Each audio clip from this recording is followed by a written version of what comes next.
पहला क्या मेंशन करेंगे, जस्ट लाइक आपने मेंशन किया था किसमें, अभी लिसनिंग स्किल में, वैसे ही उसमें जो जो मेंशन था फर्स्ट पेज में वो सब यहाँ पे भी मेंशन करना है। फर्स्ट थिंग आपको लैंग्वेज का इंट्रोडक्शन देना है, सेकंड थिंग लैंग्वेज स्किल के बारे में इंट्रोडक्शन एक लाइन पे देना है एंड इसके 4 पार्ट से मेंशन करना है। 4 पार्ट से ये सेकंड पार्ट है वो भी आप मेंशन करेंगे, ये द्वितीयता आता है, दूसरे में आता है, ठीक है। सो स्पीकिंग स्किल आया, तो स्पीकिंग स्किल में भी वही होगा, मैं अभी स्पीक कर रही हूँ ना एंड आप लोग सुन रहे हो, तो वन काइंड ऑफ, अभी आप लोग लिसनर हो, मैं स्पीकर हूँ, तो सेंडर रिसीव, सॉरी रिसीवर, आप रिसीवर हो, मैं सेंडर हूँ, मैसेज मैं सेंड कर रही हूँ, इन्फॉर्मेशन दे रही हूँ, तो ये कम्युनिकेशन लेवल चल रहा है। तो इसके लिए कौन सा ऑर्गन चाहिए, सेंसोरी ऑर्गन, इसके थ्रू फंक्शंस होते हैं। सेंसोरी ऑर्गन स्नायु के थ्रू चलता है, स्नायु क्या है, नर्वस सिस्टम और नर्व्स होते हैं। ओके, अभी देखो इसका हमने क्या दिया, एक छोटा सा डेफिनेशन दिया, डेफिनेशन में क्या मेंशन है वो भी देख लेते हैं। अकॉर्डिंग टू सीसी फ्राइज, बहुत अच्छा सा नाम है, सीसी फ्राइज, ठीक है। The speech is the language, speech क्या होता है, one kind of language skill है, व्हिच इन्वॉल्व रिटन वर्ड्स और written records, that is written words को आप स्पीक करते हो या फिर रिटन रिकॉर्ड्स। सेकेंडरी प्रेजेंटेशन, ये सेकेंडरी प्रेजेंटेशन क्यों है, बिकॉज लिसनिंग के बाद ये दूसरे स्थान पे आता है, तो सेकेंडरी प्रेजेंटेशन है। एंड रीडिंग रिकॉर्ड्स है, दैट इज मैं जो भी लिखने वाली थी उसको मैं पढ़ रही हूँ, तो आप बुक में क्या करते हो, जो भी चीजें पढ़ते हो उसको स्पीक करते हो, ठीक है, स्पीक करते हो, तो आपको जो इंफॉर्मेशन मिला था वो सारे रिटन फॉर्म में था एंड उसको आपने सुना, सुनने के बाद पढ़ा, सुना, जो भी किया, उसके बाद इंफॉर्मेशन को कैरी करके आपने बोला, तो ये वन काइंड ऑफ क्या प्रोसेस है, लैंग्वेज स्किल का पार्ट है, सेकेंडरी पॉइंट पे, सेकेंडरी रिप्रेजेंटेशन पे आता है। The main purpose of teaching, क्या है main purpose of teaching speaking skill, is to make learner able to communicate or able to communicate with others effectively। Okay, आपको मैं एक अच्छा लिसनर बना दी पहले, उसके बाद अच्छा स्पीकर बना रही हूँ, तो स्पीकर बनाने से क्या होगा, आप कहीं पे भी चल जाओ, all over the world, where you move, जहाँ पे भी आप मूव कर रहे हो, you can speak fluently, effectively और communicate effectively with the other person, आप कोई भी लोगों के साथ अच्छे से बातचीत कर सकते हैं। अभी देखो मीनिंग में क्या आएगा, जो पॉइंट ऑलरेडी जानते हो, speaking skill is the basis of good learning of a language, वहाँ पे था listening skill is the basis of good learning of a language था, यहाँ पे ये सेकंड स्टेज में आया, तो ये भी सेम पॉइंट्स में जाएगा, ओनली आपको इंस्टेड ऑफ लिसनिंग यहाँ पे स्पीकिंग यूज करना है।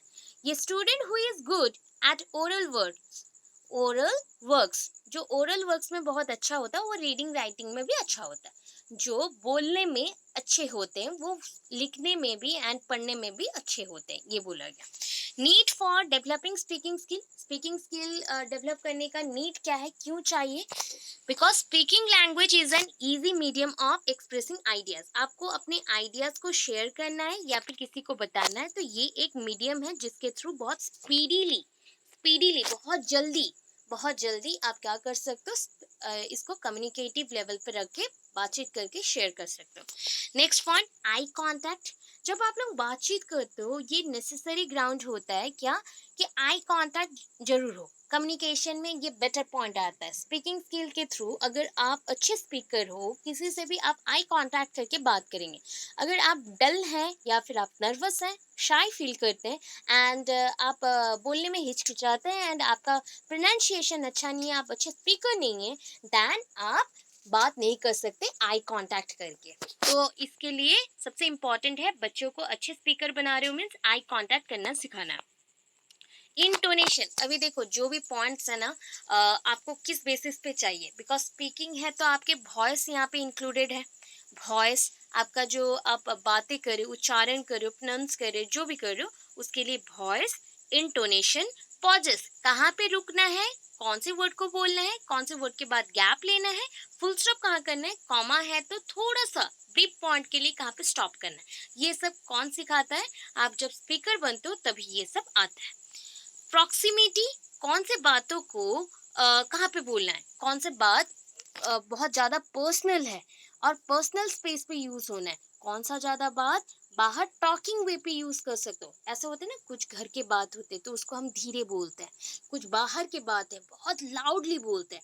तो ये स्पीकिंग में प्रॉक्सिमिटी देखता है, कौन सा इंफॉर्मेशन घर के लिए है, कौन सा इंफॉर्मेशन अपने पार्टनर के लिए है, कौन सा इंफॉर्मेशन फैमिली के लिए और फ्रेंड्स के लिए है, कौन सा इंफॉर्मेशन सोसाइटी के लिए। तो उसके बेसिस पे पब्लिक पे बात करना, घर पे बात करना, बाहर बात करना या फिर कोई ऑफिशियल जॉब पे बात करना, सबका अलग पैटर्न होता है, प्रॉक्सिमिटी रहता है। लाउड, जब आप वॉइस यूज कर रहे हो वो क्लियर एंड लाउड होना चाहिए, क्लियर एंड लाउड होना चाहिए। इंटोनेशन अभी मैंने समझाया था, दो टाइप का इंटोनेशन होता है, एक होता है डाउनवर्ड, एक होता है अपवर्ड। ये आप जब और भी डिटेल में पढ़ेंगे, ऐसे होता है इंटोनेशन, अपवर्ड डायरेक्शन होता है, एक होता है डाउनवर्ड। मतलब ऐसे होता है ना, आप अभी जब किसी को बुला रहे हो, ठीक है, आप बहुत जोर से चिल्लाते हो, स्टार्टिंग नेम होता है, सपोज मैंने अपना ही नेम बोला, नंदिनी। सो यहाँ पे नंदिनी जब मैंने बोला, स्टार्टिंग जब ग्राउंड आया तो मेरा वॉइस अप किया, देन ये डाउन हुआ। तो ये डाउनवर्ड होगा या अपवर्ड होगा? मैंने कोई वर्ड बोला, फिर से सोच के बोलो, मैं स्टार्टिंग में हाई लेवल पे हूँ फिर नीचे जा रही हूँ, अभी बोलो। अपवर्ड फर्स्ट आया, देन डाउनवर्ड आया। सो ये पॉइंट को जब आपको ऐसे पूछा जाए तो ये डायरेक्टली आप बोलोगे कि ये डाउनवर्ड है, ठीक है। जब आप किसी का नाम से पुकारे हो, दैट इज, मैं जैसे आपका नाम से बोल रही हूँ, सरिता, रूबी, जो भी बोल रही हूँ, तो यहाँ पे मैंने स्टार्टिंग वर्ड को बहुत ही प्रेशराइज्ड किया, आर जो अल्फाबेट है उसमें प्रेशराइज किया, एंड उसके बाद मैंने वर्ड्स को छोड़ दिया।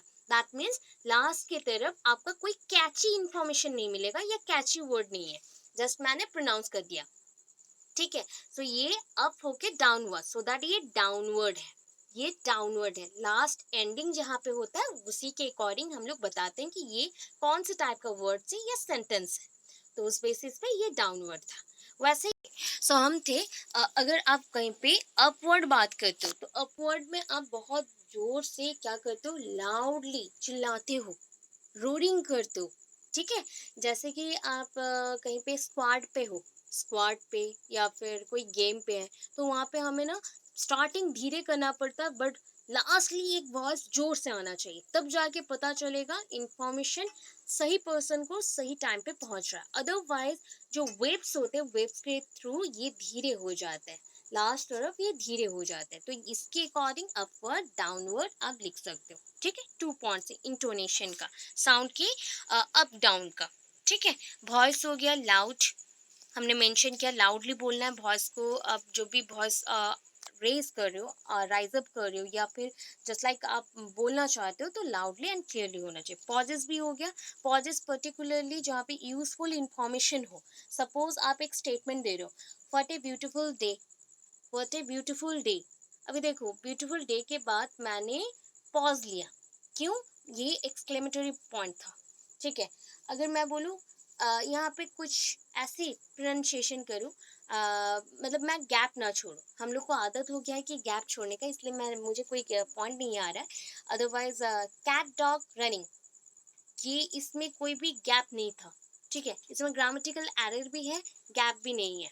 सो गैप जब नहीं है तो पता भी नहीं चल रहा है कि कौन सा पॉइंट को बताया गया, इंफॉर्मेशन बताया गया। सो पॉजिंग एक इम्पॉर्टेंट पॉइंट होता है कि कौन से पॉइंट पे रुकना है, कौन से पॉइंट को बताना है, या फिर कौन से बातों को क्वेश्चन मार्क पे डालना है, फुल स्टॉप में डालना है, कॉमा में डालना है, या सेमी कॉलन पे डालना है, कौन सा डालना है।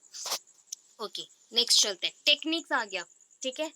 अच्छा, आपको अगर क्वेश्चन का कैरेक्टरिस्टिक्स चाहिए, कैरेक्टरिस्टिक्स ऑलमोस्ट सेम होता है आपका ऑब्जेक्टिव पॉइंट के ग्राउंड पे, बिकॉज अगर साउंड क्लियर है, ठीक है। जो टेक्निक्स है ना, टेक्निक्स हम क्यों यूज करें कि साउंड लिसनिंग स्किल का या फिर स्पीकिंग स्किल का, आपको कोई किसी ने बोला कि कैरेक्टर्स मेंशन करो, तो स्पीकिंग स्किल कैसा है, क्या है, ये तो कंसेप्ट इतना पढ़ रहे हैं, 5 पॉइंट आपको लिखना है। स्पीकिंग स्किल में first of all you have to write about the loud and clear voice. आपको लिखना है लाउड एंड क्लियर वॉइस होना चाहिए। You have to mention about the intonation, आपको टोनेशन के ऊपर, इंटोनेशन के ऊपर, स्ट्रेस के ऊपर, पॉज के ऊपर बात लिखनी चाहिए।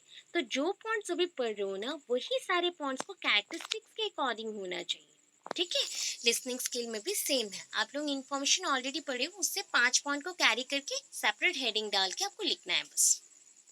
ठीक है। अभी देखो techniques of teaching speaking skill. अब फिर से हम बोल रहे हैं स्पीकिंग स्किल को बढ़ाना है, क्या करें, कौन सा मेथड्स यूज करें, बताओ कौन सा टेक्निक्स यूज करना है। अभी जो मेथड यूज किए थे लिसनिंग स्किल में सेम, सब कुछ सेम यूज करना है। ठीक है, उतना भी सेम लिख देते हो ना, पूरा मार्क्स मिलेगा। ठीक है, समझ आ रहा है? तो क्या क्या लिख सकते हैं, फिर से रिपीट करो, रिवाइज करो, बताओ फटाफट। डायलॉग बोल सकते हैं, इसमें स्पीकिंग स्किल बहुत अच्छा होगा। फिर नेक्स्ट नेक्स्ट नेक्स्ट, और कोई राइमिंग, राइमिंग और रिसाइटेशन, रिसाइटेशन। अच्छा, नेक्स्ट नेक्स्ट नेक्स्ट। मिमिक्री कर सकते हैं, क्वेश्चन आंसर कर सकते हैं, रोल प्ले और ड्रामाटाइजेशन, स्टोरी टेलिंग कर सकते हैं। अभी मैंने बोला लिसनिंग में जो पॉइंट्स था वही पॉइंट्स लिखना है। तो आपको देखो कितना इजी हो गया, उसका जितना भी लास्ट सजेशंस हैं एंड जो भी पॉइंट्स हैं उसको आप स्पीकिंग में यूज कर सकते हैं। लिसनिंग स्पीकिंग भाई भाई होता है। ठीक है, अगर लिसनर अच्छा है तो वो स्पीकर भी अच्छा होगा। तो उसके लिए लिसनिंग स्किल को बढ़ाने के लिए जो जो चाहिए, स्पीकिंग स्किल को भी बढ़ाने के लिए सेम पॉइंट्स पे ही काम करना पड़ता है। ठीक है, ओके। और एक point, हाँ, 2-2 लाइन आप डिस्क्राइब करोगे। ठीक है, और एक पॉइंट मैं 1-2 पॉइंट बता देती हूँ। शॉर्ट कॉम्पोजिशन होता है डिबेटिंग लाइक, जो डिबेट है ना वही शॉर्ट कॉम्पोजिशन है। यहाँ पे आपको रिटन नहीं करना या फिर राइटिंग नहीं करना है। आपको कॉम्पोजिशन का एक टॉपिक मिल जाएगा एंड आपको 5 मिनट्स दिया जाएगा एंड उस 5 मिनट्स में आपको 5 लाइन्स बोलना है, अच्छे से लाउडली बोलना है। तो ये शॉर्ट कॉम्पोजिशन का मेथड है। अच्छा, बच्चों को जब भी बच्चे अच्छे बोले या फिर स्पीकिंग अच्छा करे, कोई भी गेम में अच्छा करे, तो उनको री इन्फोर्समेंट करो।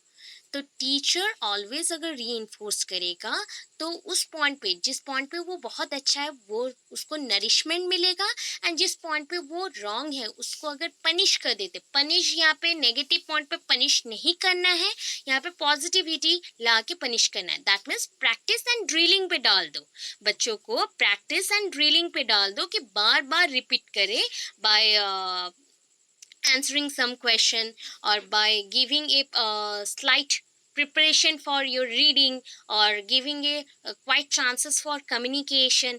ऐसे अगर करते हैं कि कुछ पॉइंट पे उनको कम्युनिकेशन के लिए छोड़ दें, कुछ पॉइंट पे रिपीटेशन के लिए छोड़ दें, प्रैक्टिस के लिए छोड़ दें, तो इससे बच्चों का जो भी पॉइंट पे जो वर्ड नहीं होता है उसमें प्रैक्टिस हो जाएगा एंड वो कभी नहीं भूलेंगे, प्रोनाउंसिएशन अच्छा हो जाएगा। क्लियर है इतना? क्लियर है? ये सुन लो। ओके, नेक्स्ट देखो, नेक्स्ट देखो, new knowledge can be gain through oral explanation. अभी देखो लिसनिंग में भी ये पॉइंट्स को एक्स्ट्रा ऐड कर सकते हो, मैंने एक्स्ट्रा पॉइंट्स को ऐड किया है। ठीक है, एक्स्ट्रा पॉइंट्स ऐड हो रहा है। New knowledge can be gained through oral explanation और एक्सपांसन। एक्सप्लेनेशन लिख सकते हो, एक्सपांसन भी लिख सकते हो। मैं ओरली कोई पॉइंट को बहुत ज्यादा बोल रही हूँ तो आपको उससे इंफॉर्मेशन मिल रहे हैं, आप उससे न्यू नॉलेज को कैरी करोगे, न्यू नॉलेज को, नया ज्ञान को आप लोगे। ठीक है, अभी speaking from the from of language, form of language, that is language का एक फॉर्म है स्पीकिंग स्किल। ठीक है, it is useful for day to day life. ये तो एक सिंपल सा लाइन है। लिसनिंग भी एक इम्पॉर्टेंट स्किल है लैंग्वेज का, जो कि डे टू डे लाइफ में यूज करते हैं, बिकॉज लिसन अगर अच्छा से नहीं करते कोई पॉइंट पता नहीं चलेगा। वैसे स्पीकिंग भी हो गया। अच्छा, speaking is important in connecting the social relation. अच्छा, अगर स्पीकिंग अच्छे से करते हो, speaking means one kind of communication और इंटरेक्शन, वार्तालाप करना, कथोपकथन होना। अभी मैं अगर आपसे बात नहीं करती हूँ, क्या मेरा स्पीकिंग स्किल अच्छा होगा या फिर मैं आपसे कोई इंफॉर्मेशन ले पाऊंगी? कुछ भी नहीं कर सकती। So speaking skill is important in connecting the social relations. Okay, next is to communicate with others. ये तो हो गया। The learning of a language begins with speaking language. अगर लैंग्वेज लर्न करना हो तो ये सेकंड पॉइंट पे आता है, सेकंड ग्राउंड पे आता है, बट ये भी एक इम्पॉर्टेंट बिगनिंग है स्टेज, बिकॉज दो बिगनिंग स्टेज है, दो एंडिंग स्टेज है। बिगनिंग दो स्टेज हो गया लिसनिंग स्पीकिंग, एंडिंग हो गया रीडिंग राइटिंग। ठीक है, अभी देखो इसके कैरेक्टरिस्टिक्स मेंशन होगा, अभी जो कैरेक्टरिस्टिक्स ऑलरेडी हमने मेंशन कर दिया है उसी के ऊपर बात होगा। देखो क्या क्या है, कैरेक्टरिस्टिक्स ऑफ स्पीकिंग स्किल, क्या क्या होना चाहिए एक स्पीकिंग स्किल में।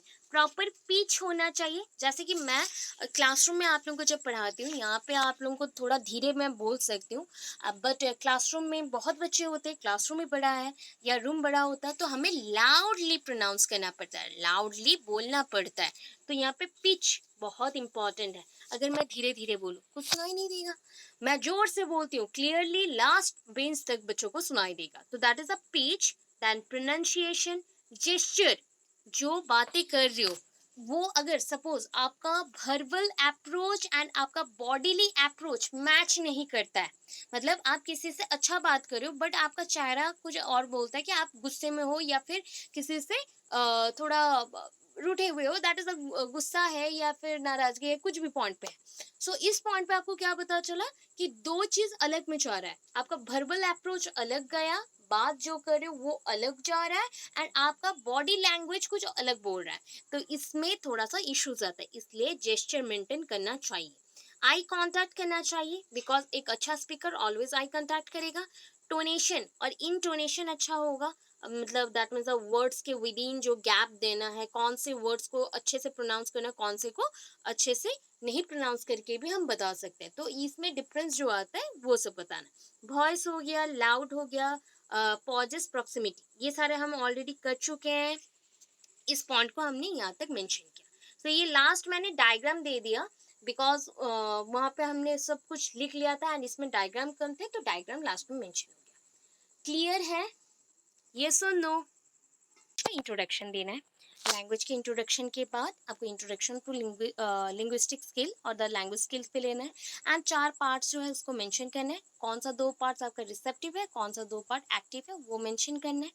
इसके बाद जो रीडिंग स्किल है अगेन सेम, देखो आपने राइटिंग स्किल भी पढ़ा या फिर आपने प्रीवियसली जो भी, राइटिंग तो अभी पढ़े नहीं है, लिसनिंग पढ़ा या रीडिंग पढ़ा, जो भी पढ़ा, स्पीकिंग भी पढ़ा, तो उसमें एक ही पॉइंट चल रहा है, that is reading is a language skill. Simple सा है, reading is a language skill, ये एक लैंग्वेज स्किल है which involves an active involvement of an individual। हर एक चीज में ना एक्टिव इन्वॉल्वमेंट ही चाहिए। बच्चों को अगर कुछ भी स्किल सीखना है वो एक्टिवली ही सीखेंगे, पैसिव रह गए तो पैसिवली वो कुछ नहीं सीख सकते। ठीक है, अगर शांत बैठ गए, सीखना नहीं है, मुझे नहीं आता, ये बोल दिया तो नहीं सीख सकते। So active involvement every skill के लिए करना है। It is a product of listening and speaking skill. ठीक है, दोनों को मिला दो अभी, लिसनिंग एंड स्पीकिंग दोनों को मिक्स करने से हमें मिलेगा रीडिंग। ठीक है, दोनों के पॉइंट्स को मिक्स करेंगे तभी हमें मिलेगा रीडिंग स्किल। अभी सेम डायग्राम फिर से है, सेंडर, रिसीवर, सेंसरी ऑर्गन।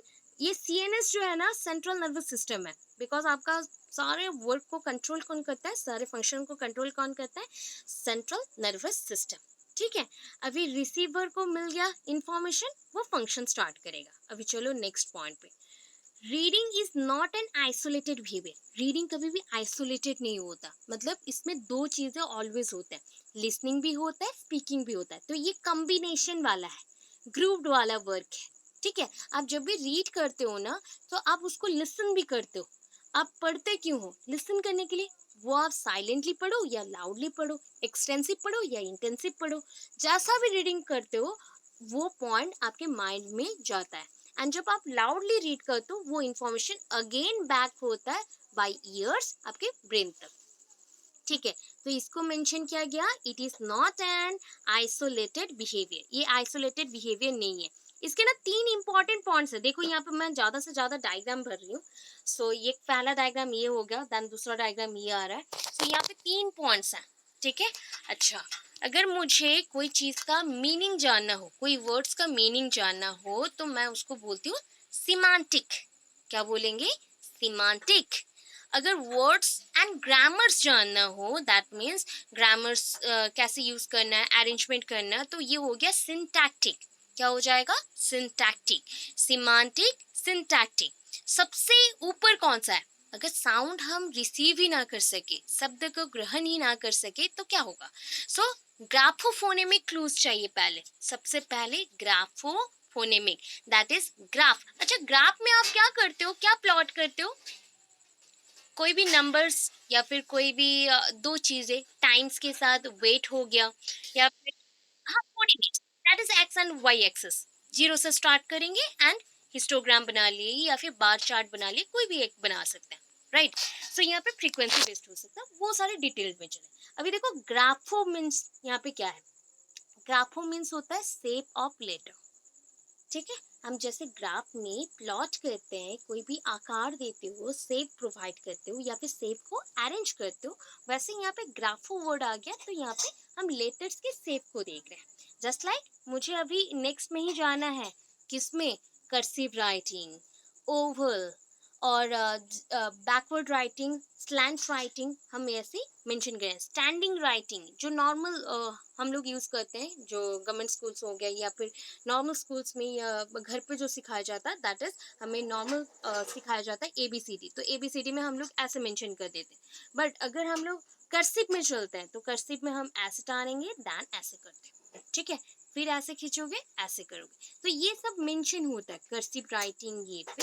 तो उससे पहले जो स्किल है रीडिंग, रीडिंग अगर प्रॉपर नहीं हुआ तो राइटिंग अच्छा नहीं होगा। सो रीडिंग जब कर रहे हो, उसका स्ट्रक्चर, शेप, साउंड सब कुछ देखना है, ठीक है। आपके साउंड्स कितने हैं पता है? पूरे अल्फाबेट्स को मिक्स कर लो, कितने साउंड्स होगा पता है? Guess, any guess, any guess? 45। So around it is, अभी तक जो भी है वो 44 है, ठीक है, 44 है। 45 एक आपका साइलेंट रहता है, तो वो मेंशन नहीं है। अभी बुक के अकॉर्डिंग इंग्लिश बुक में देख लो तो वो 44 मिलेगा आपको। सो 44 के अकॉर्डिंग आपके भावल से 5, ठीक है, भावल से 5, बाकी सारी कॉन्सोनेंट्स हैं, कॉन्सोनेंट्स होते हैं, ठीक है। बाकी जितने भी अल्फाबेट्स हैं वो कॉन्सोनेंट्स हैं, एंड उसके बेसिस पे, ये साउंड के बेसिस पे डिप्थोंग्स आते हैं, डिप्थोंग्स। अभी डिप्थोंग्स होता है जहाँ पे डबल प्रोनाउंसिएशन होता है। डबल प्रोनाउंसिएशन मीन्स दो अल्फाबेट एक साथ जोड़ के एक प्रोनाउंसिएशन को क्रिएट करते हैं। अच्छा, ये पॉइंट को आप लोग कैसे बोलते हो, प्रोनाउंस कैसे करते हो? मैंने आधा आधा कर दिया, सॉरी। AESTHETIC कैसे प्रोनाउंस करते हैं, बोलो? एस्थेटिक। तो यहाँ पे नॉर्मल अगर ई नहीं होता तो आप क्या बोलते?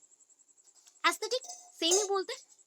अस- हाँ, एस्थेटिक बोलते हैं और एस्थेटिक भी बोल सकते थे, बट यहाँ पे कंपल्सरीली ए एंड ई का ग्रुप बन गया, ग्रुप बन गया, तो ये डिप्थोंग्स है, डिप्थोंग्स है, ठीक है। यहाँ पे क्या होता है, जब प्रोनाउंसिएशन होता है, ये हम बहुत ज्यादा देखते हैं। ए ई एक साथ है, सो वो ऑलवेज हिंदी में आया तो ए का आकार देगा, ए, ठीक है, एस्थेटिक, एस्थेटिक, ऐसे प्रोनाउंस होता है, ठीक है। सो ऐसे बहुत सारे वर्ड्स मिल जाएंगे आपको, ऑलमोस्ट बहुत सारे हैं, नियर अबाउट 22 मिल जाएंगे, 22 है, ठीक है, 2022 होगा अराउंड। मुझे अभी उतना ज़्यादा याद नहीं है, बिकॉज कॉन्सोनेंट्स के, यस, कॉन्सोनेंट्स के 20 थे, एंड जो सॉरी, कॉन्सोनेंट्स के 22 है एंड आपके भावल्स के 20 है। सो इसके अकॉर्डिंग ऐसे मेंशंस होते हैं। सो ग्राफोफोनेमिक्स, फोनेमिक्स आ गया, तो फोन जैसा आप लोग सुन रहे हो वर्ड, सो फोन में आप लोग साउंड को देखते हो एंड उसके साथ कौन सा वर्ड सो प्रोनाउंस कर रहा है, यही देखते हो ना। सो ग्राफोफोनेमिक्स अब ये हो गया। तो स्ट्रक्चर देख लिए, शेप देख लिए, साउंड देख लिए, सब मिक्स करके हम लोग ग्राफोफोनेमिक्स बना लिए। अभी उसके बाद पहले तो शेप एंड साउंड हो गया, उसके बाद आया mean, sorry, syntactic means word and grammar का arrangement, and lastly the meaning, जो भी आपने स्टेटमेंट दिया या वाक्य गठन किया उसका प्रॉपर मीनिंग क्या है। हो गया, क्लियर है पूरा, ये पेज क्लियर हो गया। नेक्स्ट चलते हैं, देखो अभी देखो importance of reading skill. Reading skill क्यों इंपॉर्टेंट है, ये ऑलरेडी आप लोग जानते हो कि रीडिंग स्किल से क्या क्या होगा, हमें अच्छा जॉब मिलेगा, founding a good job. It is important because it is one kind of demand, demand based होता है। रीडिंग अच्छा होने से आपको अच्छा लाइफ मिलता है, ऐसे हम लोग बोलते हैं। रीडिंग अच्छा हुआ तो सोसाइटी में आपको एक पोजीशन मिलेगा, आपका स्टेटस मेंशन होगा वहाँ पे, एंड एक स्टेटस वेल बैलेंस लेवल पे रहेगा, ठीक है, वेल बैलेंस लेवल पे रहेगा।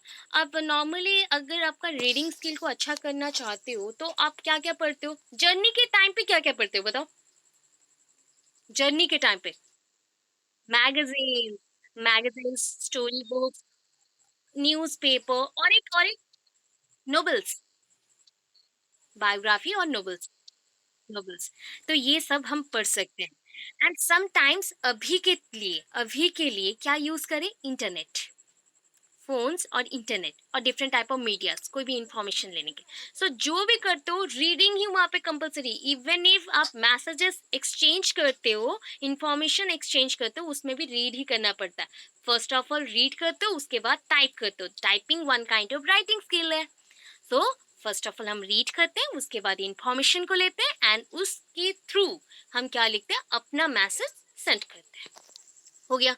रीडिंग डेवलप्स इमेजिनेशन, रीडिंग से इमेजिनेशन बढ़ता है, क्रिएटिव आइडियाज होते हैं, लोगों से आप मिल सकते हो, बहुत सारे पर्सन से आप मिल सकते हो, उनके साथ रह सकते हो। And different type of reading programs भी होता है, रीडिंग प्रोग्राम्स कंडक्ट किया जाता है। सो ये हो गया कि इसके थ्रू क्या होता है ना, रिटन आइडियाज भी मिलते हैं। जस्ट लाइक आप अच्छे से रीडिंग करते हो तो आपको कौन सा पॉइंट कहाँ लिखना है आपको वो ये पता है, आइडियाज मिल गए। So another point is that अगर अच्छे से रीडिंग करते हैं हम, ग्रुप डिस्कशन में भी हेल्प हो जाएगा, प्लानिंग के लिए हेल्प हो जाएगा, एग्जीक्यूशन में हेल्प हो जाएगा। जितने पॉइंट्स हैं, मैंने यहाँ पे 10 पॉइंट्स लिखे हैं, अप्रोक्सीमेट में आपको 7 to 8 पॉइंट्स लिखता है। एनी 2 पॉइंट्स आप स्किप कर सकते हो या फिर लिख भी सकते हो। ठीक है। अच्छा, नेक्स्ट देखो इसका मैकेनिक्स मैंने कैसे मेंशन किया है, थोड़ा सा उसको चेक करेंगे। थोड़ा सा ब्लर हो गया बट हम लोग मेंशन करेंगे। जो समझ नहीं आया मुझे मैसेज करना, मैं आपको वर्ड्स बता दूंगी। Okay. So first of all यहाँ पे मैंने पूरा थ्रू आउट यहाँ पे हमने डायग्रामेटिक को ज़्यादा सपोर्ट किया है, बिकॉज यहाँ पे इतने सारे वर्ड्स लिखना, इतने सारे स्टेटमेंट लिखना पॉसिबल नहीं होगा, इतना भास्ट थिंग को लिखना। तो आप डायग्रामेटिक करो, बेटर रहेगा। अच्छा बताओ, रीडिंग स्किल में कौन से वर्क हो रहे थे? It is not an isolated type, ये आइसोलेटेड टाइप नहीं है, तो ये कॉम्बिनेशन टाइप है, ग्रुप वर्किंग होता है। कौन सा चीज मिला और जस्ट लाइक हमने ऐड किया सो दैट रीडिंग स्किल होगा। कौन से स्किल्स को ऐड करोगे? Listening, listening and speaking, right. तो इसको हम ना थोड़े से साइंटिफिक वर्ड पे आते हैं। लिसनिंग, सुन रहे हो आप, तो ऑडिटोरी अप्रोच, और हम बोल सकते हैं इसको ऑरल, नॉट ओरल, ऑरल। ऑरल बोल रही हूँ मैं, AURAL, ऑरल। ठीक है। हिंदी में भी आप लोग लिखो इसको, एक एक इंग्लिश वर्ड डालो, बहुत अट्रैक्टिव होगा। ठीक है, आपका पेपर एक एक इंग्लिश वर्ड डाल देना। ऑरल, एक होता है ओरल, एक होता है ऑरल। प्रोनाउंसिएशन में कैसे चेंज हो रहा है देखो, ए एंड यू मिक्स हो गया, यहाँ पे ज्वाइन हो गया तो ओ हो गया, ऑरल। यहाँ पे ओ ओनली है तो ओरल। ठीक है। तो ये दोनों चीज क्या होता है, ओरल में हम लोग बोलते हैं, that is a speaking skill, ये स्पीकिंग है। एंड ऑरल, ऑरल पे हम लोग सुनते हैं, that is a listening skill. ठीक है। तो इसका मैकेनिक्स हम स्टार्ट कर रहे हैं। Reading as a skill mention हुआ। अच्छा, रीडिंग अगर अच्छे से करोगे तो बेसिकली हमें 3 पॉइंट्स मिलेंगे। ठीक है, आप लोग याद रखो, आपके फ्यूचर में भी काम आएंगे। 3 पॉइंट्स मिलते हैं। आपका रीडिंग अच्छा है, दैट मीन्स आपका स्पीकिंग अच्छा था एंड लिसनिंग भी अच्छा था, राइट। तो उसके अकॉर्डिंग आपका इंटेलिजेंस पॉइंट हाई रहेगा ऑलवेज। कॉग्निटिव लेवल भी हाई होगा, कॉग्निटिव हाई होगा बिकॉज नॉलेज अच्छा मिल रहा है।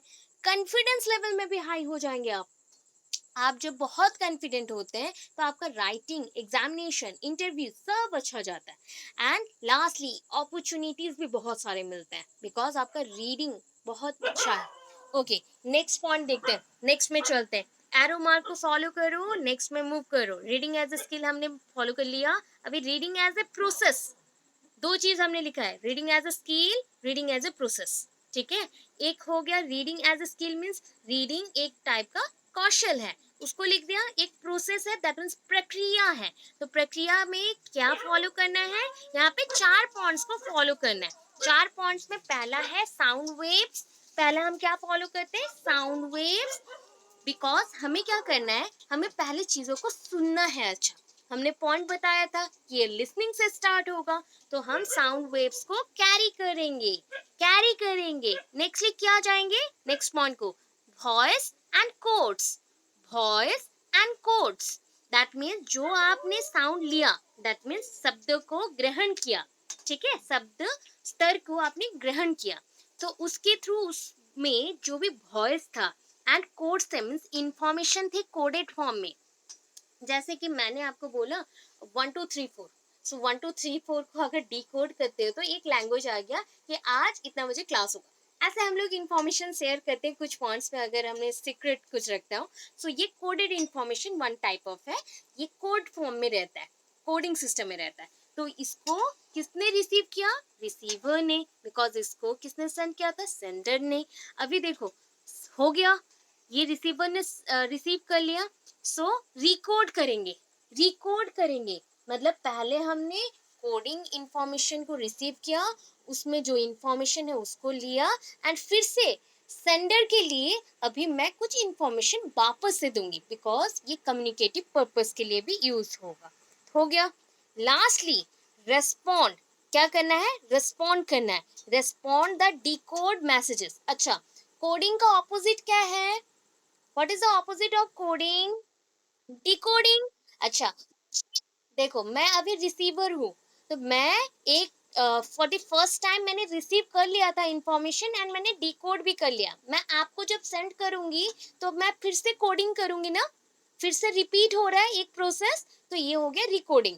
सो coding, recording and decoding, not recording. ये रिकोडिंग हो रहा है, रिकोडिंग हो रहा है, ठीक है। Coding, recording and decoding. Decoding में एक इंफॉर्मेशन को, सपोज एक आपको एक गिफ्ट मैंने दिया, तो गिफ्ट को रैप किया गया है, तो ये कोडिंग है। गिफ्ट को आपने खोल दिया तो ये डिकोडिंग है। फिर से आपने बांध दिया तो ये फिर से हो गया रिकोडिंग, ठीक है। सो इंफॉर्मेशन जो भी मिला, यस पहले, हाँ वैसे ही वैसे ही। सो पहेलियों को पहले सुलझाना पड़ता है एंड उसके बाद आंसर्स देना पड़ता है। सो वैसे ही है, यहाँ पे रेस्पॉन्ड हम देंगे डिकोडिंग इंफॉर्मेशन के अकॉर्डिंग। बस इतना प्रोसेस पूरा रीडिंग में होता है। क्या होता है मैं फिर से बता रही हूँ। देखो सपोज ये बुक है, ठीक है, ये आपका बुक है, बुक में इंफॉर्मेशन मेंशन है। यहाँ पे लाइन बाय लाइन हमने कुछ कुछ लिखा गया है, वाक्यों को लिखा गया है। अभी वाक्यों के अंदर कौन सा इंफॉर्मेशन छुपा हुआ है पहले उसको समझेंगे। सो पहले इंफॉर्मेशन को निकाल रहे हैं, तो कोडिंग, कोडेड इंफॉर्मेशन को हमने फाइंड आउट किया, अभी इसको मैंने डिकोड किया, उसके बाद किसी को बताना है तो रिकोड कर लिया। तो ये हो गया आपका reading process, reading as a process. चलो नेक्स्ट में चलते हैं। अभी टाइप्स ऑफ रीडिंग है, ठीक है, फटाफट करेंगे। अच्छा, लिटरल रीडिंग, लिटरल रीडिंग, इसको ना लिटरल कंप्रीहेंसिव भी बोलते हैं। लिटरल बोला गया, नॉट लेटरल, लिटरल। आप लिटरेचर जानते हो? लिटरल लिटरेचर जिसको पढ़ा जाता है, बहुत ज़्यादा पढ़ना पड़ता है, दैट इज आर्ट सब्जेक्ट को हम लिटरेचर सब्जेक्ट बोलते हैं, जिसमें बहुत पढ़ना पड़ता है, बहुत लिखना पड़ता है। तो इसमें दो तीन चीज़ ना बहुत इंपॉर्टेंट है। साइंस तो लॉजिकल है, बट आर्ट्स में जेनरलाइजेशन करना पड़ता है, मतलब उसके अंदर क्या जनरल आइडियाज है उसको डिकोडिंग करके निकालना पड़ता है, एंड उसको सिक्वेंशियली ऐड करना पड़ता है, उसके बाद हमको इंफॉर्मेशन पता चलता है। सो ये हो गया लिटरल रीडिंग। लिटरल रीडिंग आपको मैं बहुत टाइप के रीडिंग यहाँ पे बताने वाली हूँ। सो मैक्सिमम टू मैक्सिमम अगर याद नहीं रहा है तो intensive, extensive, loud reading, silent reading, जो इजी इजी लगे आप उसी को यूज करना, एग्जाम में लिखना, ठीक है, उसी को लिखना एग्जाम में। लिटरल हो गया, लिटरेचर सब्जेक्ट को कैसे पढ़ते हो आपको पता चला। जनरलाइजेशन, जनरल आइडिया गेन करना है, उसको सीक्वेंस में ऐड करना है, उसके बाद उसके कॉजेस इफेक्ट्स को समझना है, एंड उसको डिकोड करके इंफॉर्मेशन लेना है। हो गया। अभी देखो इंटरप्रेटिव रिकॉर्डिंग। इंटरप्रिटेशन मतलब क्या होता है? What do you mean by interpretation? बोलो बोलो बोलो फटाफट। Interpretation, I am interpreting about listening scale. अभी बताओ क्या समझे स्टेटमेंट से? समझाना, राइट, किसी चीज को तोड़ के समझाना, इंटरप्रिटेशन, ठीक है। अभी देखो इंटरप्रेटिव रीडिंग है, मतलब हम लाइंस को छोटे छोटे पार्ट्स में तोड़ेंगे, उसके इंफॉर्मेशन को पहले समझेंगे, लाइंस के अंदर कौन से आइडियाज छुपे हैं उसको रिकॉग्नाइज करेंगे, एंड उसके बाद हम डायरेक्टली यूज नहीं कर रहे, इनडायरेक्टली यूज कर रहे हैं। मतलब पहले लाइंस को तोड़ रहे हैं, इंफॉर्मेशन ले रहे हैं, फिर उसको यूज कर रहे हैं, एंड उसका कंक्लूजन ड्रॉ कर रहे हैं, ठीक है। जितना समझ आ रहा है कल के अंदर इसको कंप्लीट करना है, ठीक है, कल के अंदर इसको कंप्लीट करना है। क्यों बोल रही हूँ? एग्जाम के लिए नहीं बोल रही हूँ, मैं इसलिए बोल रही हूँ क्योंकि आज हम लोग इतना ज़्यादा पढ़ रहे हैं तो कल आपको रिमेंबर रहेगा। मॉर्निंग मॉर्निंग में उठ के जिनको टाइम मिल रहा है फटाफट लिख के नोट डाउन करके रख लो। जो इन्फॉर्मेशन आपको लग रहा है जितना इजी वे में कर सकते हो करके रख लो, ये बेटर रहेगा। अभी चलो नेक्स्ट, फिर से आया क्रिटिकल रीडिंग। क्रिटिकल लिसनिंग जानते हैं ना ऑलरेडी, वही है। क्रिटिकल रीडिंग में भी सेम आपको लिखना है। अच्छा देखो, अभी रीडिंग किसको करते हो आप? कोई भी टेक्स्ट को, सेंटेंसेस को या फिर स्टेटमेंट्स को। अभी किस लिए करते थे? सर ने अभी बोला था कुछ टाइम पहले, हम लोग क्रिटिकल थिंकिंग क्यों करते हैं? जजमेंट देने के लिए, राइट। एनालाइज करते हैं, अंडरस्टैंड करते हैं, किसी चीज को अच्छे से समझते हैं डिटेल्ड वे में, सो हम किसी को जजमेंट दे सके प्रॉपर वे में या फिर ओपिनियन दे सके। तो वैसे ही रीडिंग करना है जजमेंट के लिए। यस बोलो। यस,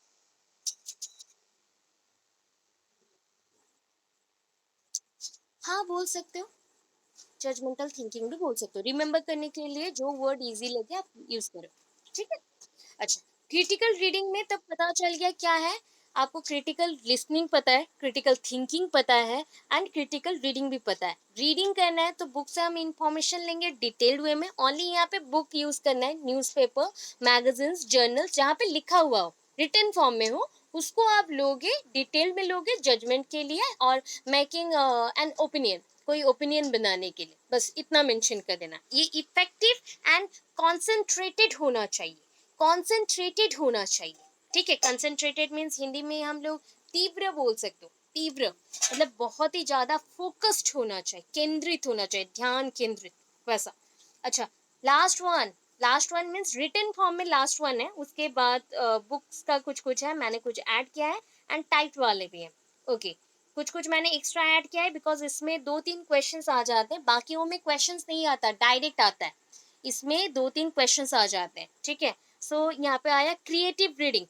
क्रिएटिव रीडिंग मीन्स आपको न्यू इन्फॉर्मेशन जनरलाइज करना है, न्यू इन्फॉर्मेशन को ड्रॉ आउट करना है किसी चीज से एंड उसको यूज करना है। जैसे कि न्यू इन्फॉर्मेशन हो गया, न्यू सिग्नल्स हो गया, न्यू कलर्स हो गए, जो इन्फॉर्मेशन कहीं से भी मिलता है उसको आप यूज करोगे फर्दर कोई भी फील्ड में या कोई भी अप्रोच में, ठीक है।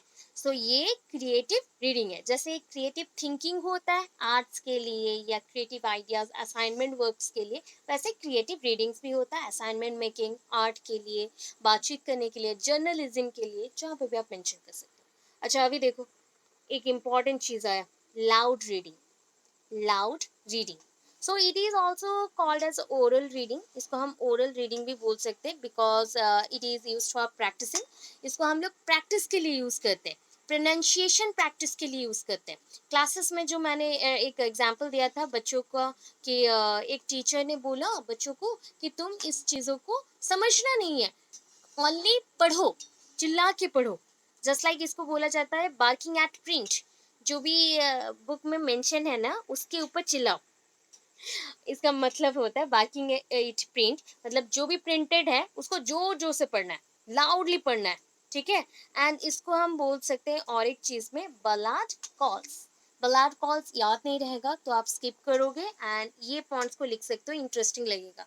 बार्किंग इट प्रिंट्स, ठीक है। सो ये होता है किस पॉइंट पे बोलो, बच्चों को पहले पहले टाइम पे क्या किया गया, पहले उनको कुछ राइमिंग हमने सिखाया जब छोटे थे, दैन उनको वर्ड्स सिखाया, उसके बाद उनको ना बुक्स हमने दिया। अभी 2 मंथ्स तक जब तक बच्चों के पास बुक्स है बट बच्चे रीड नहीं करना जानते, तो उनको बुक्स देख के हम बोलते हैं कि हम एक वर्ड्स को प्रोनाउंस करें एंड उसी को देख के आप बार बार रिपीट करते रहो, रिपीट करते रहो। तो ये वन काइंड ऑफ क्या होता है कि हम वर्ड्स को भी पहचानने के लिए बोल रहे, रिकॉग्नाइज दिस वर्ड और रिकॉग्नाइज दिस सिंबल और the alphabet and loud reading भी बोल रहे, लाउड रीडिंग भी बोल रहे प्लस लाउड रीडिंग। तो इससे दो काम एट ए टाइम होगा कि सफिशिएंट ओरल प्रैक्टिस रहेगा कोई भी वर्ड्स के लिए। अब देखो साइलेंट रीडिंग। अच्छा, loud reading is also known as parrot reading. अच्छा, घर पे तोता किसी का है तो वो कैसा बोलता है बोलो? ऑलवेज कोई आपके घर पे आ गया या फिर वो उसको भूख लगा या फिर उसको खाना चाहिए या फिर आप अटेंशन नहीं देते हो तो वो क्या करता है? एक ही चीज को बार बार रिपीट करता है, वो भी बहुत जोर से, गुस्सा होकर चिल्लाता है। तो ये हो गया लाउड रीडिंग। लाउड रीडिंग होता है पैरोट रीडिंग, ठीक है, जोर जोर से एक ही चीज आना है। तो ये पैरोट रीडिंग है, तोता जैसे बड़बड़ाता है वैसे ही बोलना है, ठीक है। बट आपका साइलेंट रीडिंग होता है एक्चुअल रीडिंग, साइलेंट रीडिंग होता है एक्चुअल रीडिंग, जहाँ पे आप हर एक चीज को अच्छे से समझते हो, एनालाइज करते हो। So reading allowed paves the way to the most significant type of reading, namely silent reading. तो इतना पॉइंट्स नहीं लिखना है आपको, ओनली एक लाइन में डिस्क्राइब कर सकते हो। Loud reading is also termed as parrot reading, whereas the silent reading is strictly meant for comprehension. That means कोई चीज को समझने के लिए जो आप यूज करते हैं। अभी comprehension यूज नहीं कर सकते, तो mean for understanding, meant for understanding. In our daily life or in our school life, we use both. हम लोग स्कूल में ना both यूज करते हैं। Suppose in some time we have to speak a loud because of loud reading. हमें बहुत जोर से बोलना पड़ता है loud reading के लिए, but sometime we have to carry the information for our examination. हम examination के लिए information को carry करना चाहते हैं, तो उस टाइम पे जब हम करते हैं, पढ़ते हैं, तो उसको बोला जाता है silent reading. Okay okay? इसमें आप स्ट्रेस इंटोनेशन कुछ नहीं चाहिए, मतलब हम यहाँ पे मेहनत नहीं कर रहे। जब साइलेंट रीडिंग होता है तो आप सिर्फ बुक को पकड़ते हो, रीड करते हो, बट यहाँ पे आपको प्रोनाउंस नहीं करना पड़ता। यहाँ पे आपको साउंड, अपना जो वॉइस है, वॉइस को भी खर्च नहीं करना है, आपको वेस्ट नहीं करना है, कोई भी इंटोनेशन को, स्ट्रेस को कुछ नहीं डालना है। ऐसे ही आप ओनली रीजन करते हो, देखते हो एंड पढ़ते हो, ठीक है। तो नेक्स्ट मूव करते हैं, दैट इज इंटेंसिव रीडिंग। अच्छा, मैंने सिंगल लाइन पे दिया है क्योंकि ऑलरेडी मीनिंग जानते हो, सिंगल लाइन पे दिया है, सिंगल वर्ड पे दिया है। एक्चुअली सिंगल वर्ड भी नहीं है, कपल ऑफ वर्ड्स है। So intensive reading that is a detailed reading. अच्छा, डिटेल्ड रीडिंग करना है तो क्या करते हो आप लोग? डिटेल्ड में क्या क्या आएगा बताओ? डिटेल्ड डिटेल्ड डिटेल्ड अच्छा, आपको मैंने बोला कि एक पेज को पढ़ो एंड उसके अंदर इंफॉर्मेशन गैदर करो, उसमें क्या ग्रामर्स यूज है उसको देखो, कौन से स्ट्रक्चर्स यूज है, मतलब साउंड स्ट्रक्चर, और सेंटेंसेस में पॉज कितना है, क्वेश्चन मार्क कितना है, इतना सब कुछ अगर देखते हो detailed, that is called detail reading और इंटेंसिव रीडिंग। एक वाक्य में क्या क्या है पूरा डिटेल इंफॉर्मेशन के साथ, ग्रामर, वर्ड, स्ट्रक्चर, सब कुछ अगर देखते हैं तो वो होता है इंटेंसिव रीडिंग। एक्सटेंसिव रीडिंग में क्या होगा बताओ? हम लोग ये सब पे ध्यान नहीं देंगे, सिंटैक्स और structure, meaning, uses of grammatical items, references, patterns, कुछ पे ध्यान नहीं देंगे। ओनली हम देंगे कि हमें न्यू वर्ड सीखना है, हमें वर्ड सीखना है बस। हम एक रीडिंग मारेंगे, उसमें क्या क्या वर्ड्स हैं एंड थोड़ा बहुत जनरल जिस्ट जानेंगे, जनरल जिस्ट और समरी को जानेंगे कि पूरे स्टोरी को पढ़ लिया, इसमें अच्छा अच्छा वर्ड्स कौन सा है, दो तीन वर्ड्स है, एंड उसके बाद हमें ये जानने को मिला कि ये स्टोरी इतना थोड़ा सा है, यहाँ पे ये हुआ तो इसमें ये हो गया, तो इतना कंप्लीट हो गया। इतना अगर जानते हो that is called extensive reading. अभी देखो यहाँ पे ना स्टेजेस ऑफ रीडिंग मैंने मेंशन किया है। जो प्रीवियस ईयर्स के बुक्स थे, मतलब आपका बुक्स में, कुछ बुक्स में, आपके भी कुछ बुक्स में, स्पेशली इंग्लिश बुक्स में, एंड अभी के टाइम पे जो लैंग्वेज एक्सेस करिकुलम का बुक है उसमें ये मेंशनड है, स्टेजेस मेंशनड है। अभी मैं स्टेजेस को शॉर्टली बोलती हूँ। देखो स्टेजेस कितना है, मेरे अकॉर्डिंग अगर ओल्ड बुक के अकॉर्डिंग चले तो स्टेजेस 3 है, pre reading, reading, post reading. अच्छा, प्री रीडिंग, रीडिंग से पहले तैयार रहना, ठीक है। अच्छा, रीडिंग करने के लिए आपको क्या चाहिए, किस पे नॉलेज होना चाहिए या किस पे ग्रिप होना चाहिए आपका बताओ? वर्ड्स पे, एंड वर्ड्स पे, हाँ वर्ड्स पे ग्रिप होना चाहिए, बस इतना जान लिए ना। ये प्री रीडिंग है, प्री रीडिंग, रीडिंग से पहले का तैयारी। यहाँ पे टीचर्स हमको हेल्प करेंगे वोकेबुलरी, वर्ड्स, ग्रामर्स, इसको अरेंजमेंट कैसे करना है ये सब जानने के लिए, एंड उसका मीनिंग क्या ड्रॉ आउट होता है, इतना जानना है। अच्छा, प्री रीडिंग के बाद और एक स्टेज आता है रीडिंग। रीडिंग है दैट मीन्स तो आपको डिटेल पढ़ना है, आइदर एक्सटेंसिव और इंटेंसिव। यहाँ पे भी बहुत सारे रीडिंग के पैटर्न्स हैं। देखो, independent reading, independent reading means यहाँ पे बच्चे सिंगल वे में, मतलब मैं अकेले पढ़ रही हूँ, आप अकेले पढ़ो, वो अकेले पढ़ रहा है, अकेले अकेले पढ़ेंगे, हम इंडिविजुअली पढ़ेंगे, तो दैट इज कॉल्ड इंडिविजुअल और इंडिपेंडेंट रीडिंग। देखो अभी हम बड़ी बोलते हैं ना, बड़ी रीडिंग, बड़ी रीडिंग मीन्स एक साथ ग्रुप में नहीं, फिर भी 2 या 3 बच्चे एक साथ पढ़ेंगे, दैट इज कॉल्ड बड़ी रीडिंग। सो बड़ी रीडिंग यहाँ पे मेंशन हो गया। नेक्स्ट आता है गाइडेड रीडिंग। गाइडेड रीडिंग में क्या चाहिए, यहाँ पे 4-5 स्टूडेंट्स, हाँ गाइड करेगा। तो यहाँ पे टीचर्स पहले क्या करेंगे, रीडिंग बुक को लाएंगे, उसको रीड करना स्टार्ट करेंगे फॉर और to a group of 4-5 students. यहाँ पे बच्चों को बोला जाएगा, कुछ मैंने पढ़ दिया, सपोज मैंने 2-3 लाइन पढ़ दिया, अभी बोला स्टूडेंट्स को कि आप मुझे कंटिन्यू करके दिखाओ। 4-5 का ग्रुप बन गया। अभी 4-5 का जो बच्चों का ग्रुप है, एक बच्चा थोड़ा पढ़ेगा 1 पैराग्राफ, दूसरा बच्चा और एक पैराग्राफ पढ़ेगा, तीसरा बच्चा और एक पैराग्राफ पढ़ेगा, एंड लास्ट बच्चा फिनिश करेगा। तो ऐसे जब होता है तो गाइडेड रीडिंग चलता है। अभी देखो nextly that is also shared reading बोला गया, तो it is all one kind of guided reading also. ये गाइडेड रीडिंग देखो मैंने अभी पढ़ा नहीं था बट सेम मेंशन है, it is similar to guided reading, only teacher reads the entire book. सिर्फ यहाँ पे डिफरेंस क्या आया, पूरा बुक को टीचर ही पढ़ेंगे बच्चों को सुनाने के लिए, इंफॉर्मेशन देने के लिए, ठीक है।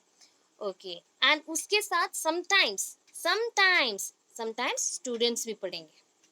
टीचर पढ़ लिए पूरे बुक को, फिर स्टूडेंट्स पढ़ेंगे। Okay, then reading aloud. अभी रीडिंग अलाउड आपने पढ़ के अभी पढ़े थे हम लोग, that is aloud means loudly पढ़ना, लाउड रीडिंग।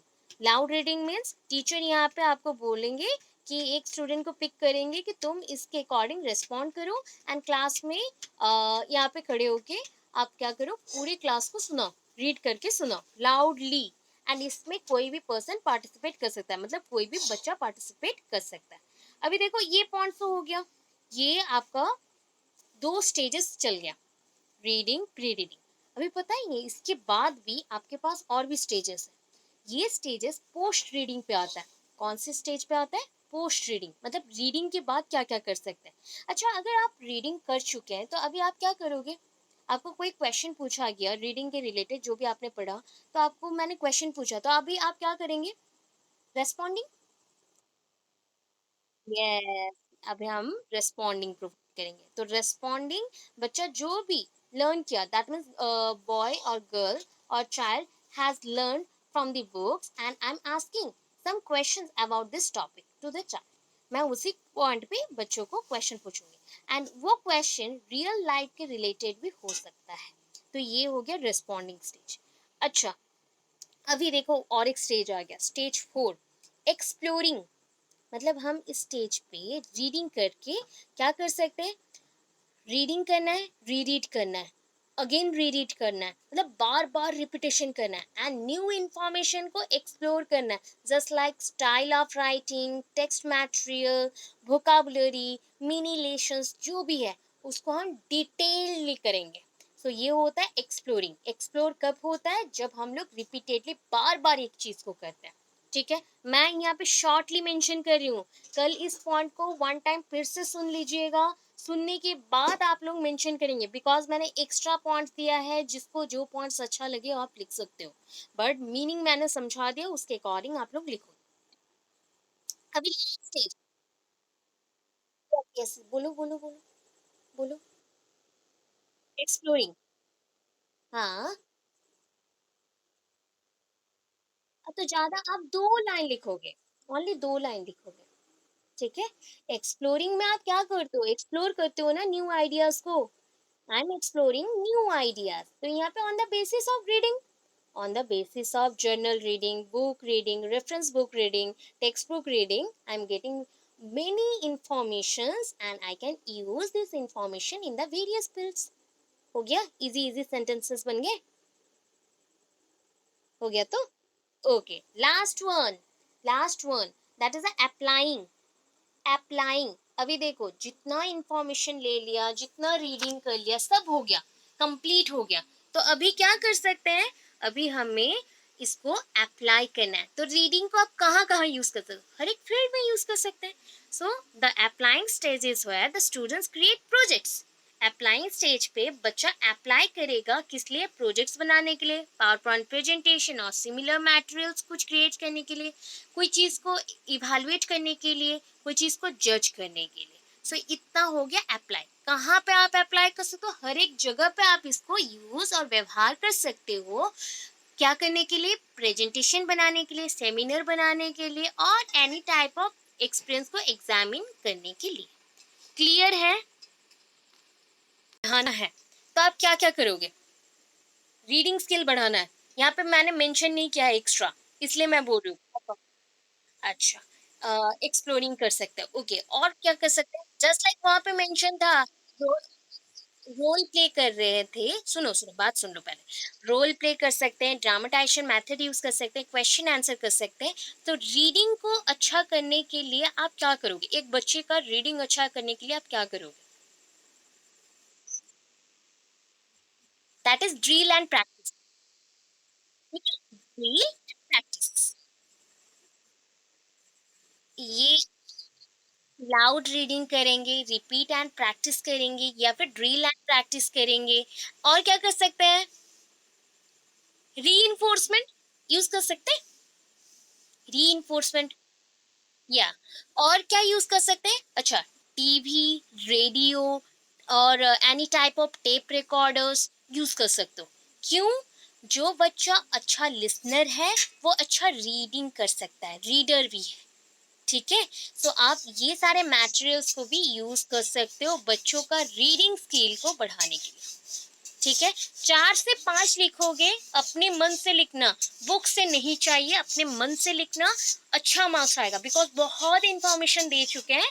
सो अपने मन से लिखोगे, एक एक लाइन उसका एक्सप्लेनेशन दोगे, खत्म हो जाएगा। ठीक है, समझ आया?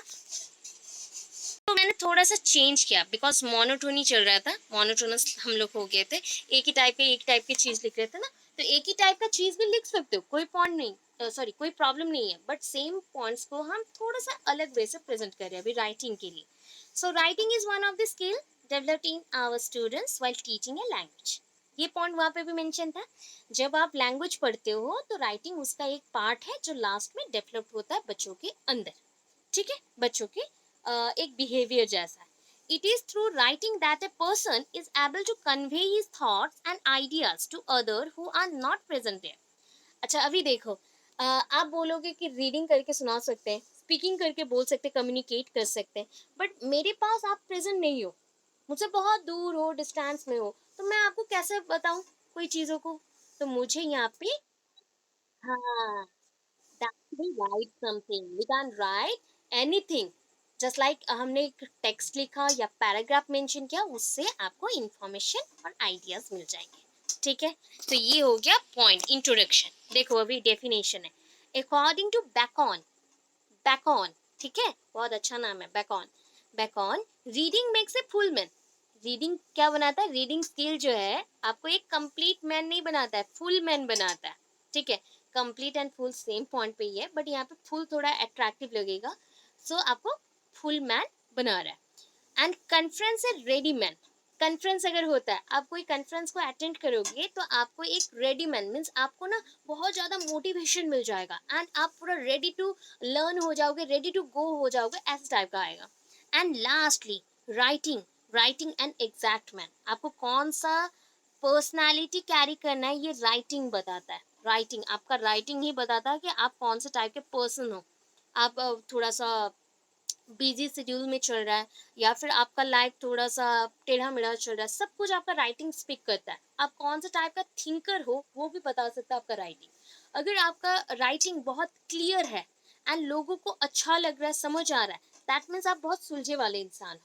आपका राइटिंग बहुत ही क्लमजी है एंड थोड़ा थोड़ा मिक्सिंग टाइप का है।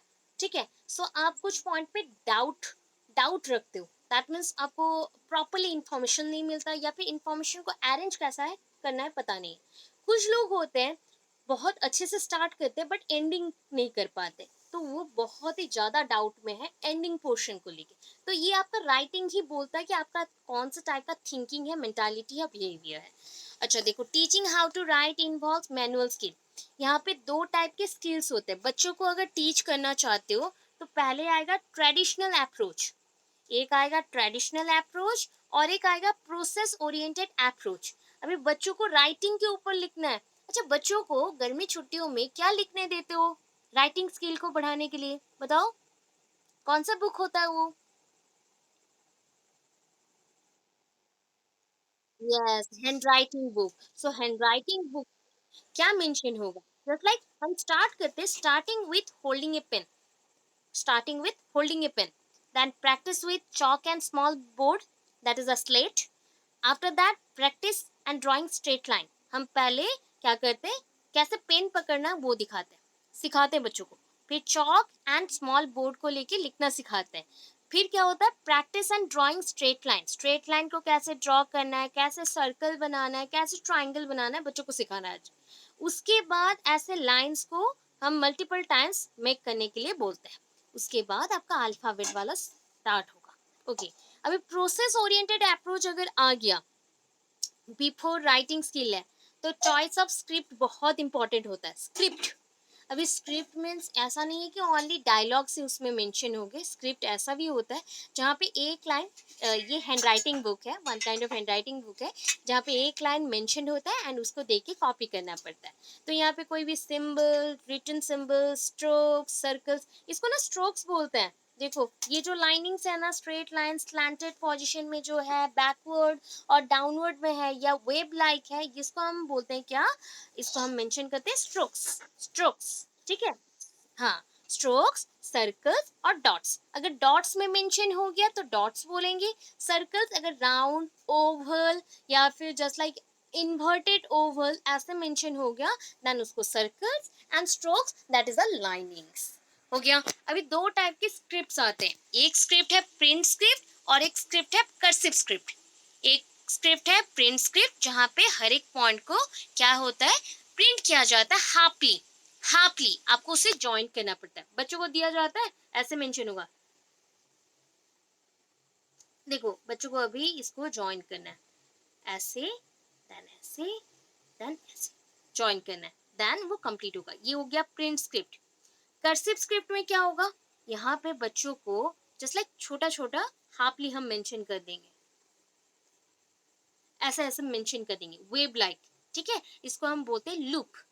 लूप और स्ट्रोक बोल सकते हो, स्ट्रोक और लूप। तो इसको जोड़ के वो बच्चा खींच के फिर से लिखेगा, ठीक है। तो ये हो गया आपका कर्सिव, कर्सिव स्क्रिप्ट।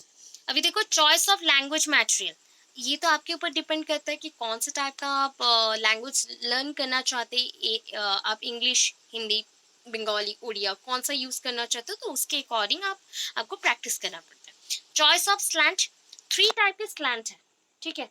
ये देखो ब्लैक बोर्ड स्लैंट है, तो ये ब्लैक बोर्ड नहीं होगा, एक्चुअली स्पेलिंग रॉन्ग है, बैकवर्ड होगा।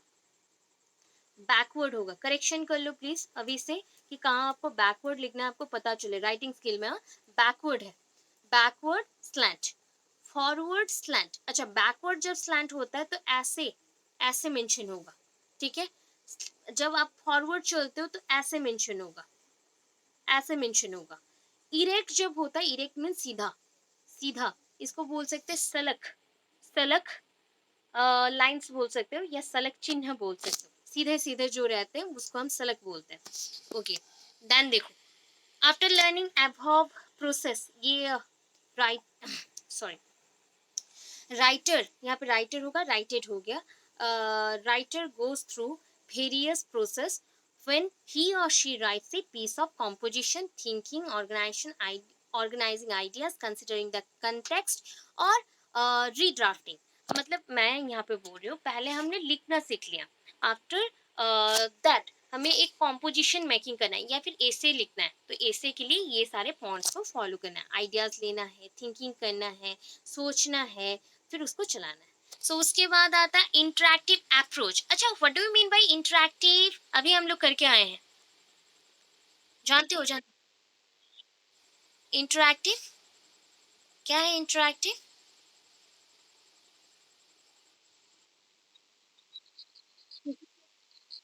ठीक ठीक, एक दूसरे से बात करना या कम्युनिकेशन हो सकती है, हाँ। सो ये लैंग्वेज का सबसे इम्पोर्टेंट रूल क्या है पता है, हम एक दूसरे से बात कर सके, तो उसके लिए ये LSRW होता है, इतना ज़्यादा। सो इंटरेक्टिव अप्रोच में ये मेंशन करना है कि आपको एक्टिव पार्टिसिपेंट बनना है, अटेंशन देना है, एंड इंटरेक्शन प्रॉपरली करना है, उसको प्रमोट करने के लिए आप जो हो सके करना चाहिए। अभी stages of teaching writing skill है। Stage 1 training of penmanship, pen कैसे पकड़ना है, कैसे होल्ड करना है, कंबाइन करना है स्ट्रोक्स को, कैसे एक एक लाइन को जोड़ना है, ये स्टेज 1 होता है। चॉइस ऑफ लैंग्वेज मटेरियल, ये अपने अकॉर्डिंग होगा, फिर से रिपीट हो गया, ये पेज रिपीट हुआ है, सॉरी।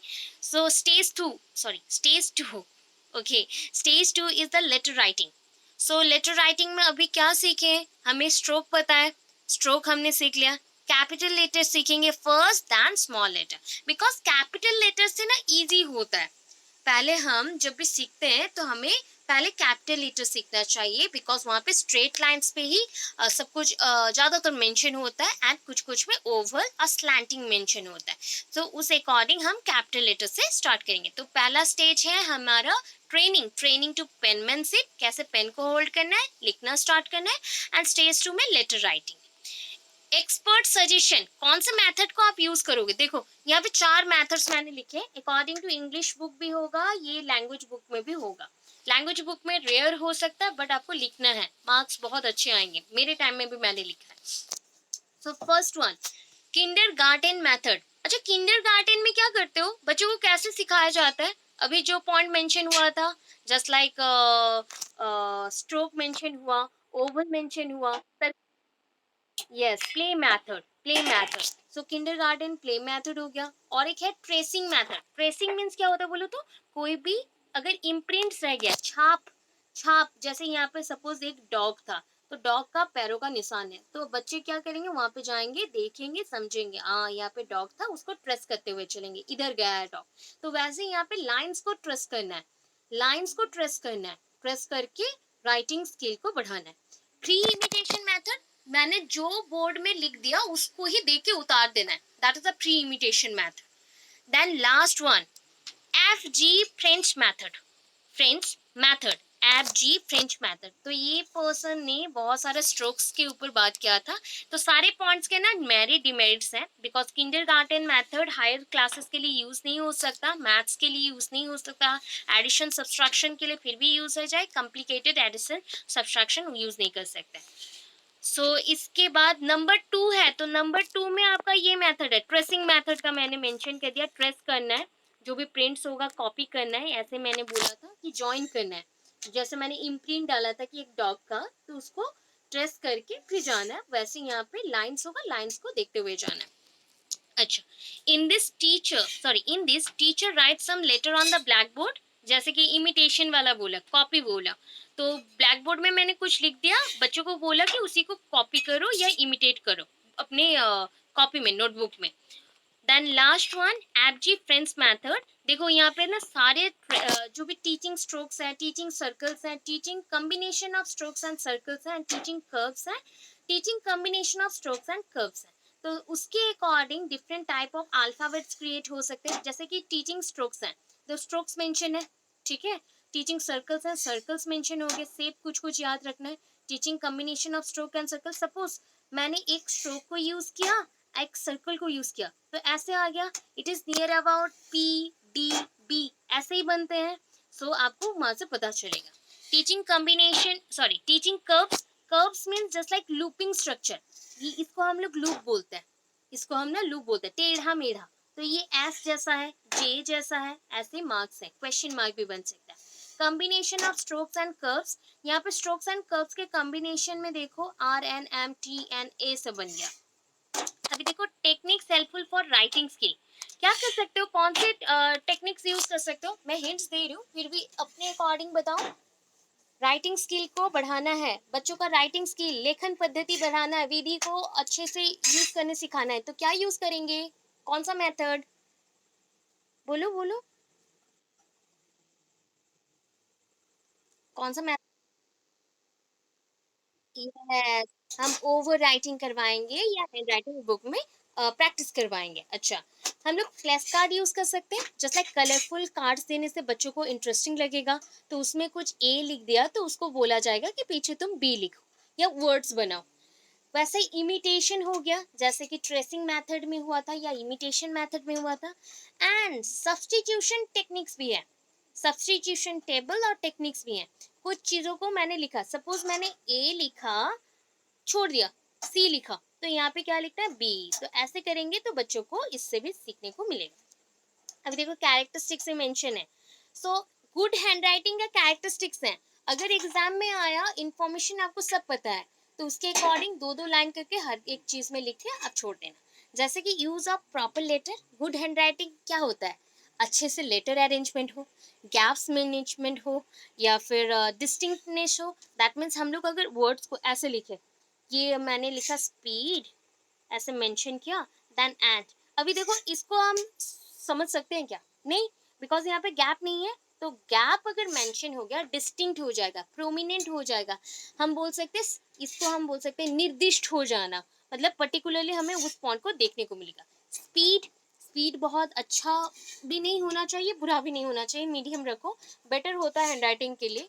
एंड धीरे धीरे बढ़ाना चाहिए बच्चों में।